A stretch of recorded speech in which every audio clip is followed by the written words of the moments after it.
Anytime, any day. Why not right now? Stop looking up to your boss and start being your own boss. Don't work for paychecks. Work for dreams with no regrets. This is Cracking the Entrepreneur Code. If you have the passion, we'll create the blueprint. Now, your host. You know him from his 7 tips to build the business you always wanted, and now you're about to hear a lot more. Jack H.M. Wong. Welcome, and welcome to another episode of Cracking the Entrepreneur Code. We have Lane. Thank you for joining my show. How are you today? I do, and it's your peer group, right? So if one person does it, hopefully each other can pull each other up, right? Right. So just share with us a little bit, because when I read Lane's profile, and he is a fantastic, successful investor. And basically what happened is that he is a full-time civil engineer and a real estate investor from Honolulu. And he is currently into investment in real estates. And he's not just investing one property. He has a multi-million dollars of investment portfolio. And he's the founder of Simple Passive Cash Flow. So I would like Lane to share with us more about his journey, transitioning from employee, then become employee and investor, and now having a gigantic investment portfolio. Before I start asking Lane questions, I just want to double check, Lane, what is your background? Because your last name is Kawaoka. So are you from Japan? It sounds like a Japanese word. Yeah, I am Japanese, but I am 4th generation Japanese American. I see. So it's like another Robert Kiyosaki. Yeah. Well, I think he's 3rd. I think he's third, yeah. But so he's I'm 4th, born in the United States. Okay, interesting. Yeah. So do you speak Japanese, by the way? I don't. You don't? That's why I did engineering in college, because you don't need to speak a foreign language. Right, understand. So share with us a bit more about yourself, your background, like how you get started in investment of real estate. Yeah, so my story starts out pretty boring, just like a lot of people. You know, you're told to go to school and study hard, get good grades so you can get into college. In college, I did civil engineering and industrial engineering. And I went to work, right? Went to work for the man as a construction supervisor, out in the field, working long hours. I worked one of those jobs where it's 100% travel, so I was never home all the time.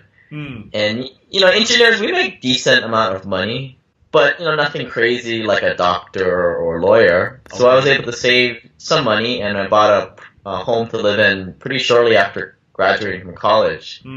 And since I was never home, I just rented it out, and I was like, wow, like the rents that I was bringing in, the income minus the expenses was a lot of beer money right there, the difference between the two. And I was like, shoot, I have to do this again and again and again. And because at that point, that was the freedom. That was the way I was going to get out of the rat race. Right. I didn't know what I wanted to do at the time, but it just seemed like I didn't like my job, and I didn't like working for somebody else, and this was the only way out at the time.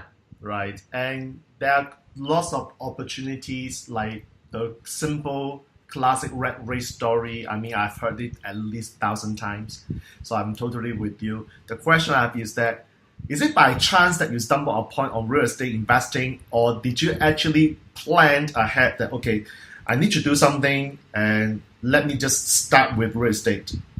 I think real estate is a very forgiving type of business. You can be an idiot and invest in real estate and do very well. I mean, it's kind of like, if you guys play golf, it's like having one of those huge golf clubs. It's so forgiving, right? And it's not like you can really screw it up. You buy something undervalued, like, we're buying these apartments undervalued with under market rents. Right. You hire the property management who does all your dirty work for you. I mean, you make the money on the buy. I mean, it's pretty hard to screw up. So, real estate's the business, but it's a very simple business. The problem is it's capital intensive. You need money to get started. Yep, that's right. I was sharing with you before the show that the people who are investing in real estate, the number one complaint is not about the time, not about the knowledge. You can have dumb luck to make a lot of money anyway. The problem is that it is quite capital intensive for many people. And I will talk about the capital requirements later because sometimes that might be an objection to people who want to migrate from their employment to something that they want to do, like starting a business. So I will ask you that question later. So have you ever, like other than investing in real estate, thinking of starting a business, or you are very focused in investing in real estate and you don't even think of anything else? Like when I started my journey as an employee, I actually learned how to invest in the financial market. So my background, some of people in Singapore knows that I am a very skillful trader of options because I have been doing this for the last 14 years. So I've decided to make that move to go to the options market. I'm not a real estate fellow, although I like to talk to real estate people like you. I'm not a very firm believer of real estate because it's never my cup of tea. I always admire people like you who focus on doing something that you started off, you get success, and then you become good at that, and you just keep on doing again and again. Before you jump into real estate, have you ever thought of doing something else other than real estate? Well, I mean, I think a lot of people, a lot of entrepreneurs, we get this thing called shiny object syndrome. Just in the real estate world, you can, I want to invest in single family homes, I want to fix and flip properties, or I want to invest in apartments, or assisted living facilities, or gas stations, or shopping malls. Very different things under the umbrella of real estate. And from what I see from the successful people, I don't try and recreate the wheel. I just follow what other people, their methods, right? This is kind of why we listen to these podcasts, is the successful people are getting laser focus in one thing, learning it, and then learning something else, or finding the other people to work with in the other investments. That's right. So you mentioned a very nice term that my community was talking about, this shiny object syndrome. Like I just share with you the experience in Singapore. Like the market about investment was this way. Suddenly there is an uptrend in the stock market. All people will jump on buying stocks. And now the market is crashing or it's making a downward move. People say stock market doesn't work, so let me move on to the next thing. And perhaps this is the best time to invest in real estate because some people actually talk about, hey, real estate, no matter what, you always make money. It's a matter of time. So I move on to real estate. But a few years down the road, I don't see the money. Hey, people are lying to me. So I move on to another thing. Perhaps I should invest in MLM or network marketing because this is what people said. I should make a lot of money because of that. So I move on to network marketing and MLM. And this story goes on and on for decades. So this is my definition of shiny object syndrome. So Lane was dead on here because when you get laser focused on doing one thing and getting good at that, that becomes a recurring income or what we call the passive income eventually. Right. And you know what, I'll add on to that. The people that kind of started when I started, or even different businesses, the people who jump around and do shiny object syndrome, they're just like sort of cowards, and they don't put their flag in the sand and say, hey, this is what I'm going to get good at. I'm not good at it now, but this is what I'm good at. They kind of diversify their attention, and inevitably they fail. They can say, well, I didn't put my 100% effort in. Right. So do you practice, like how do you keep yourself laser focused? Do you have any ritual or habits that you can share with our audiences? I copy a lot of what you hear in podcasts, the getting very ritual based morning routine. You try to remove the variability out of your day so that you have all that creative capital to spend, because it is finite. Build systems, trying to spend your money on saving time so you can free it up to do your business, even if it is in front of a computer screen. That's your highest and best use as an entrepreneur sometimes. Yeah. So at the very beginning when you started this journey investing in real estate, because you were also working as an employee, how do you find the time to learn this art and craft of real estate? Right. I mean, I come from the camp of, you should probably stay at your day job as long as you can for a bunch of reasons. Like what better place to learn and screw up and try new things than on somebody else's dime, right. Like, working for a company. It's all about mindset. Hey, you're going to try and screw it up and try and, use this different program or interact with people in a different way that maybe it's outside of your comfort zone, and you might screw it up. But at least it's not on your dime. I think a lot of entrepreneurs, they make the mistake of, jumping in and doing it, quitting cold turkey. And then they're making this bad decisions out of duress. They need to put food on the table, yet they need to make good relationships or make negotiations, and they just have no leverage at that point. That's right. And this is because, from my experience, the entrepreneurs have been conditioned from the traditional education system. In order to sell something, I need to invest, I need to produce some widgets first before I can sell. Whereas in the world of entrepreneurship, like you said properly, a lot of times that things do not go by the book. In just 2 episodes ago, I was talking to one guest, and the guest said to me that, hey, you can actually do some market research first. And then you see whether the product actually can sell or have a market for you before you invest heavily to create the products. I mean, that is the safe way of doing things. But a lot of people just get the idea, so excited, and then jump on the plane, and you know what? Just create tens of thousands of products and wanting one day that they all can be sold. And you know the story at the end is nothing get to be sold. And then they lost money and they wonder why. So this is like a classic example of real education that we have in the real world versus the traditional education, which have taught us things that may not work in the real world. I didn't jump in, and I bought like one property out in Birmingham, and I watched it, and I was like, oh, this worked. Let me go buy 4 more. Oh, let me go buy one in Atlanta. Ooh, that worked. Let me go 4 more. Right there. Yeah. So it's the same concept. You know, you build a prototype, you watch it, you get proof of concept, then you kind of go all in. Yeah. So you start very small first, have a taste, and then success breeds success, and then you can scale it, and you can create a portfolio like what you have right now. Exactly. So if I were to ask you, Lane, if someone want to get started with the investment world, so because like Robert Kiyosaki talked about the 4 quadrants, but I'm not going to dive into the 4 quadrants today. I just want to talk about the left-hand side and the right-hand side. Like for you, you have migrated to the right-hand side of the cash flow quadrant. What does it take for one to absolutely be sure to be successful in the right-hand side of the cash flow quadrant? I think it's to be in the investor side, all it takes is to just work with the right people. And part of it is the self-awareness. Like, you know, for a lot of your folks, your business is your highest and best use. That's where you're going to kick butt and make a lot of money. But as we all know, it's not passive. So you're always trying to move money from one side of the quadrant to the other, into the more B to the I quadrant. And that's where real estate comes in. Like I said, it's a very forgiving asset. Now you try and hook up with people who are very knowledgeable, because it may not be your area of expertise. You may not know the rent-to-value ratios to look for. You may not know the neighborhoods. But you try and work with the right people, and you align partnerships in terms of, you know, aligning equity so that both sides are working together for the same cause, which is to make money. So this is very important that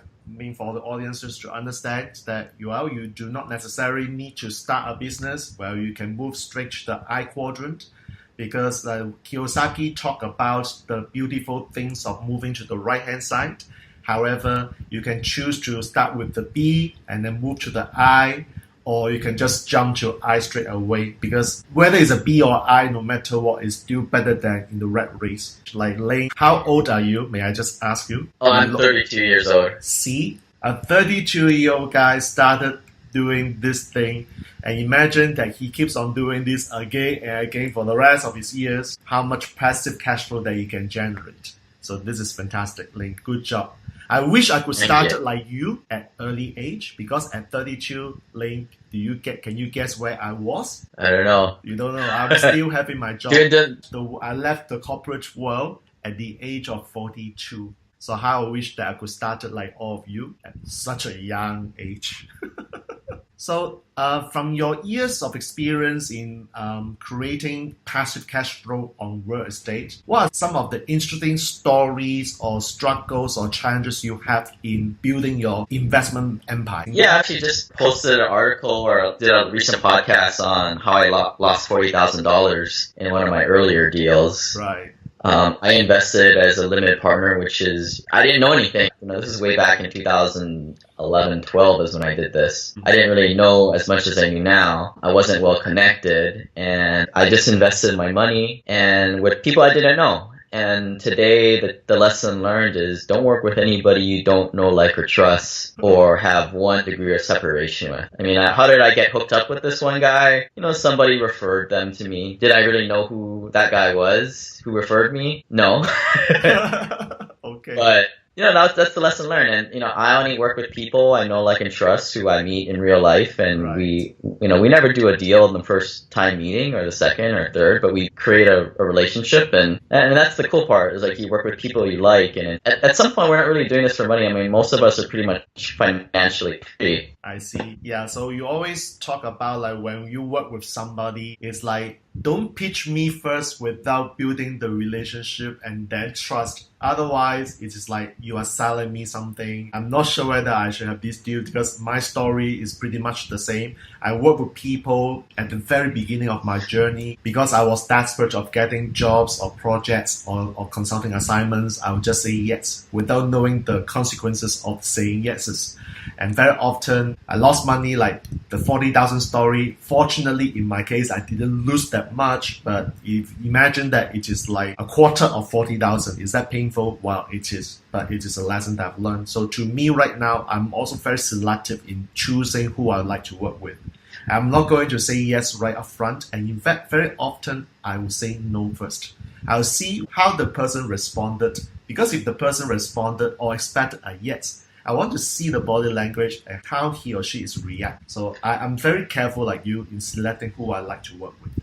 Like in this process, when you say no to someone, would you feel bad or would you feel any guilt of saying no to other people? I never want to say no straight out, but yeah, I usually say, nah, but if this was the case, I never want to shoot someone down the first time, but, no but, right? No but, yeah. That's true. Like, learn how to say no is actually a very big lesson for me after a few years of trialing and making mistakes, because I used to be known as a yes man, and more often than not right now, I learned to say no more than yeses. That is how we become selective in that sense. Right. Like for you to build this investment portfolio, your empire, I like to use the word empire because it sounds great. Like, are there any success stories that you can share with us? I think the biggest success is just buying the first property. I mean, it always just starts with that first home, or first project, right? Like, it's amazing how, like, it's just exponentially grows from there into bigger and better stuff. And, now we're closing on a 52 unit and a 253 unit next week. And it's like, it's no big deal. It's just another one, right? Another one. But I love that. Yeah. I think I get more excited over, I have free investor calls with people. They listen to my podcast and Right. they get in contact with me. And then after like 6 months, they email me and they say, hey, I bought my first rental and thanks for that chat we had a long time ago. You probably don't remember me, Right. but, now my wife doesn't have to go to work anymore, or she's going to quit her job next year, probably. Wow. That's the cool part.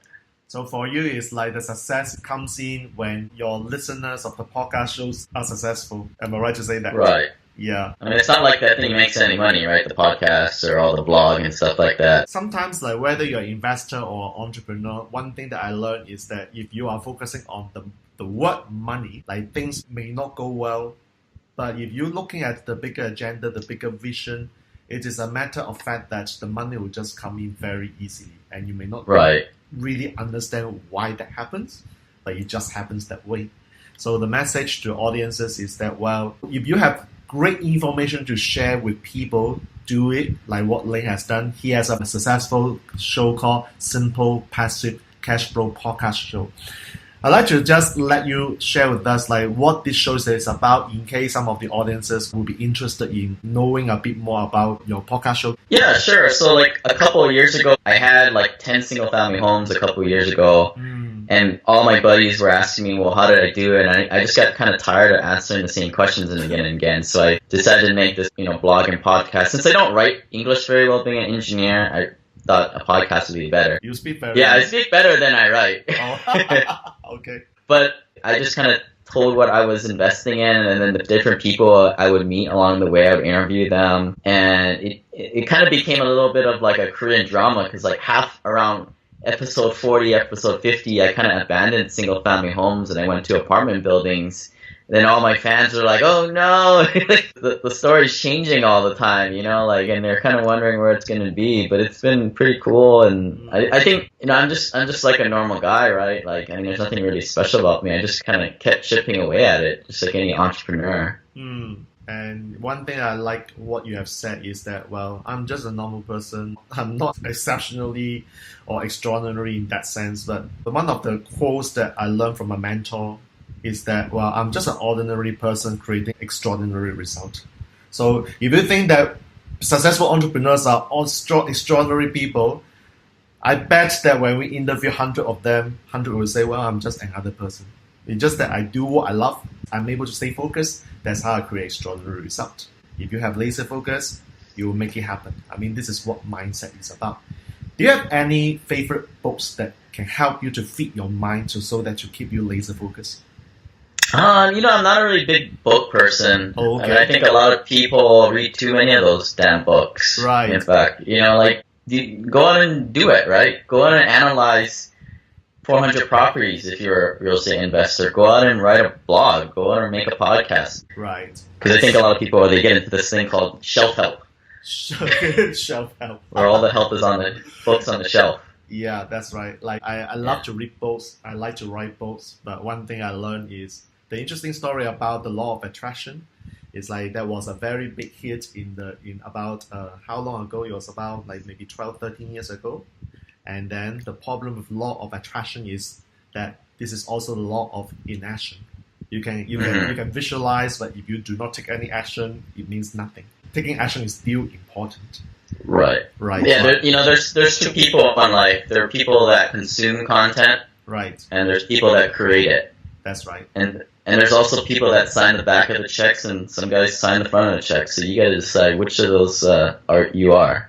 Yeah, so you know pretty well which side you are. Yeah, I sure. sign the back of the checks Right. most of the time. That's good. That's good to know. You know exactly what you do, and you are very focused. So I love the energy. I love the way you phrase that. Well, it sounds that investment in real estate is very simple. If you have already mastered the skills, it's just simple. But Lane, I'm sure that you have learned a lot in this journey. You have actually learned the craft, and it's not as simple as it was. Yeah, is that right? You are still learning along the way. Yeah. I mean, the 4 stages of learning, right? Yeah. I mean, when you get really good at it, it becomes unconscious. But the first two stages, you don't know what's what, right? Right. It's very difficult. But, Yes. you got to push through like that, those first 2 stages. Okay, so after creating this podcast show, sharing your wisdom and your knowledge about real estate investing, what's next for you? Yeah, so I started off like on the investor side, right? Yes, that's being right. the passive. Mm. But then I realized what kind of popularity the podcast was getting, and then I realized, I always had that itch to be the business side. Oh, So I went I to B, and now I have an investor club, and I bring investors in, and I do all the due diligence Right. and find the deals, and I invest my own money, and then I just tell people what I'm investing in, and if they want to come along, they can come along too. As a leader, this is what we call leadership. Leaders are not created. Leaders actually emerge because the followers find somebody who can drive the movement, and you, Lane, become suddenly the leader. That is what leadership is all about. Interesting. So it is always a ritual in my podcast show that I ask my guests to give me one of the favorite quotes. And this one that Lane shared with me is a very simple, short quote, and I just want to make sure it's correct. He said to me, "Don't be an asshole." So I just want to make sure ASS is not, you mean asshole is not ASS but ASK. So I do not know what is asshole. Can you enlighten us? Like, don't be an asshole. What exactly it is about? Yeah, so you're always told to sort of add value to people, or find a mentor, or Yes. you'll listen to a podcast like this. But if you find you're one of those people who shoot Jack an email saying all these questions, Right. What the hell is Jack gonna answer your email for, right? Like, you're just taking. There's a good book out there, Givers and Takers, Mm-hmm. and that's a good read if you find yourself like that. I mean, a lot of it's just stuff, a lot of people just aren't aware of their blind spots. That's right. And a lot of people have this blind spot. They just take all the time, and That's probably why your business isn't going, because you lack in the social capital space. Right. So don't be an asshole. Interesting. I love that quote because it is very, very rare for people. Like my club actually said, I got to ask question, I'll ask question, and we have a lot of people who love to give advices. And I say stop all these things because you do not know whether the advice is relating to you properly, because you may get the advice from the wrong person. If I want to invest in real estate, I will not want to ask my son or my daughter because they are not investors in the first place. They are not even into real estate. If I know Lane is actually a real estate investor, then I'll probably ask him because he has done that and has already created success for himself and for his followers. So you got to know who are your teachers or mentors, but most importantly, don't just keep on asking questions and gather a bunch of knowledge and you do nothing about it. It's like, this is very nice thing, like what you talk about, like getting a whole bunch of knowledge by reading books, but you do nothing about it. It doesn't help as well. Lane, thank you for spending your valuable time with me and my audiences, sharing your interesting journey of how to transition from the left-hand side of the quadrant to the right-hand side of the quadrant and show that's your next step in your life. Is there a place for us to check you out to understand more about what you do and your podcast show? Can you share with us the links? Yeah, check out Simple Passive Cash Flow on iTunes, Google Play, Stitcher. They're all on there. Right. It's got a YouTube channel also, and then my URL is simplepassivecashflow.com. Yeah, check me out there, and my email, lane@simplepassivecashflow.com. Always looking to check out if you guys got any questions there, but make sure you listen to a few podcasts first. I think that would probably be a little bit more time efficient for everybody. I just might press delete. I don't know. Might just lose the email. It's a long ocean, so the email may get lost, but I like to help people who are good people. Yeah. I love the fact that you mentioned the reason why you created a podcast show is because many people ask me similar questions, so I just do it once and for all. Check that out, please, audiences. Do not just go to Lane and ask questions. You may have found the answer by listening to his podcast show and also watching his videos. And thank you for creating all these fantastic contents for people. I appreciate that. Okay, so that's it for this episode. And thank you, Lane, to be our guest today. And I look forward to bring on another successful entrepreneurs, and so that he is able to share with you his wisdom, his intelligence, and his insight about entrepreneurship journey. So once again, thank you, Lane. And this is Jack Wong. This concludes another episode of Cracking the Entrepreneur Code. And hello, Jack. Thank you.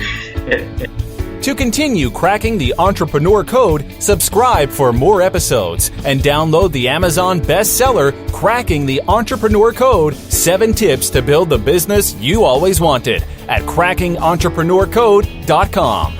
Learn more about author and host Jack H.M. Wong and book your 30-minute discovery session to overcome any professional challenge at jackhmwong.com/apply.